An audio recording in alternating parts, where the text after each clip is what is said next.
So ayun guys, nag-decide na ako magpalit ng keyboard at ang napili ko is itong Friend mechanical keyboard na CA62. So hot swappable 5-pin and super ganda rin ang tunog nito, makikita nyo mamaya, and yung extra space and enter and escape.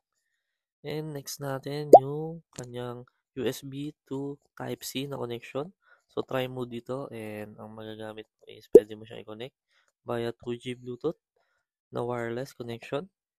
Siyempre RGB. So, pwede mo namang i-off yan kung ayaw mo, and marami siyang colors. So, hindi ko lang mapapakita dito sa lahat.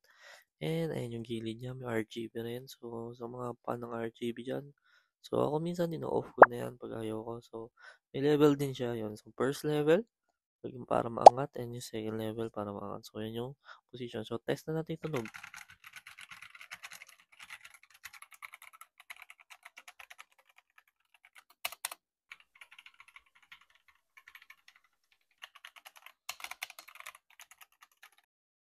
So, highly recommended to dahil sa halagang 1,700 may mechanical keyboard ka na ng 60% and napakaganda rin ng tunog.